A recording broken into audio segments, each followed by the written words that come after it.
শুভ সকাল। কেমন আছো গো তোমরা? যখন 5:30টায় উঠেছি, বাইরে বেরিয়ে দেখছি চারিদিকটা ঘন কুয়াশায় ঢাকা, মনে হচ্ছে তুষার ঝড় হচ্ছে, তাই না বলো? ওই দেখো গেটের কাছে আগুন জ্বলছে দেখে ছুটে দেখতে এলাম, কারণ হাউজিং এলাকায় বাস করি, সব দায়িত্ব তো আর সরকারের নয়, আমাদেরও অনেকটা দায়িত্ব নিতে হয়, ভালো মন্দের দেখার দায়িত্ব, তাই না বলো? কেন ওখানে আগুন জ্বলছে দেখতে হবে, যেহেতু আমি সকালে উঠেছি। ও মা, এসে দেখছি ভোলাদা আগুন পোয়াচ্ছে, সারা রাত্রি জেগে পাহাড় দেয় না, তাই এই গেটের কাছে বসে বসে আগুন পোয়াচ্ছে। দাদাকে একটু চা দেবো বলে আমি এবার ঘরে ফিরি। এবার আমাকে ঘরের অনেক কাজ করতে হবে, এখন অন্ধকার, দেখো কেউ কিন্তু এলাকায় উঠেনি, ওই ভোলাদাই জেগে আছে আর আমরাই উঠেছি। এইরকম সকালেতে উঠি, শীত গ্রীষ্ম বর্ষা, আবার এই যখন গরম পড়ে যাবে এই সময়টাই কত বেলা হয়ে যাবে, তাই না বলো? আর এখন যেহেতু শীতকাল, তাই জন্য এরকম সিঁড়ির তলাগুলো সমস্ত ধুয়ে দিয়েছি, ব্যালকনিগুলোও জল দিয়ে ধুয়েছি। এবার চলো পায়ের একটু ব্যায়াম করে নিই, এত সকালে উঠে আর তাড়াতাড়ি কাজ করার দরকার নেই, আগে পায়ের ব্যায়ামটা তো করতেই হবে, তাই না? নাহলে তো আমি পা নিয়ে হাঁটতে পারবো না গো। ওই ব্যায়াম করার জন্যই কিন্তু এখন হাঁটাহাঁটিটা করতে পারে, ওই যে সেই গোড়ালির ব্যথাটা গো।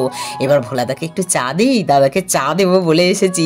দাদার একটা সাথী আছে, এই এলাকায় থাকি, সে বাস স্ট্যান্ডে চা খেতে গেছে, দাদা শোনালো, তাই বললাম দাঁড়ান আপনাকেও একটু চা করে দিয়ে দিলাম ভোলাদাকে চা।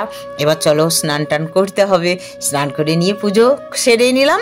এবার তো রান্না বান্নার পালা। আমার সকালবেলা যেভাবে শুরু হয় তোমাদেরকে সেভাবেই দেখায়, তোমরা নিজের জন আপন জন হয়ে গেছো, ভালো মন্দ সমস্ত কিছু তোমাদের সঙ্গে শেয়ার করি। এই যে মেয়েটা আমার এতক্ষণে উঠলো গো, ও একটু দেরি করে ওঠে, 7:30টার সময় ওঠে, আর কত সকালে উঠবে তাই না বলো? তারপর ওর শরীরটাও ভালো নয়।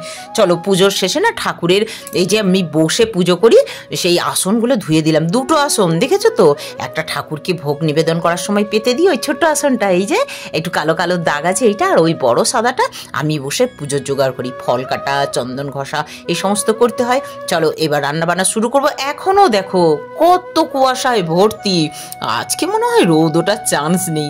তোমরা সব কে কখন উঠছো গো সকালবেলা একটু জানিও।